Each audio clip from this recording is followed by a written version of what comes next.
Here we go again, another episode coming to you for the XRP Pod, and of course today is going to be a little bit different because I am in the presence of Mikkel today. And how are you, man? Nice to see you. Great, it's a pleasure to finally get to meet you in person and do this live. It's a really lot cool. of people don't realize that we had never met physically. We have only been meeting in, our online show each week, so it's been good to kind of get everything caught up here. No, absolutely. It was really surreal kind of had to finally have that experience. I mean, it's been a blast coming on the show, and getting to be in person and do this in person is just a really cool twist on everything, and this has been a blast as well. All right, so you look at this event yesterday, absolute rock star lineup. We had Garlinghouse up there, David Schwartz up there, we had the guy from Vast Bank. I mean, it was Matt, the ETF roundtable. Star-studded performances by everybody in terms of where the market is.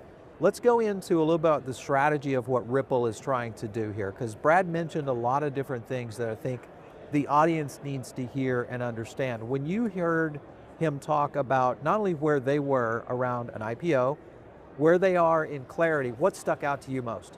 Yeah, one of my favorite things about Ripple's strategy right now is what they're doing is they're acquiring critical infrastructure from the traditional system. Right. I think one of the things that has been lost in the crypto world is everyone wants to build these very crypto-centric businesses, but Ripple's focused on finance, and right now finance happens on the legacy outdated rails. So one of the things Brad specifically talked about was how these acquisitions that they made this year are going to be critical for XRP.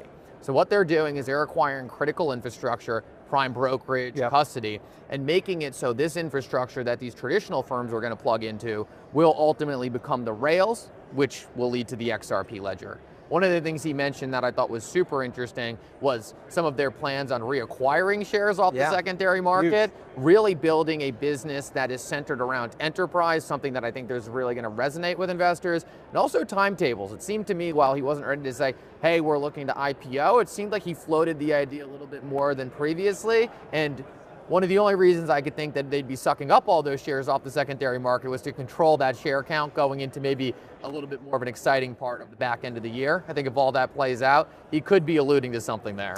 Yeah, I think the indicators right now, when you think about just the strength of the roster of products that they've been acquiring over the last 18 months, including the strategy going forward. We had Jack McDonald on the final panel yesterday, and I point blanked him on stage and I said, what are you missing? And he said, he smiled a little bit, almost as there was something in the works. So if you think about the roster of acquisitions that they've done, what do you think's missing right now? That's a great question. One of the things that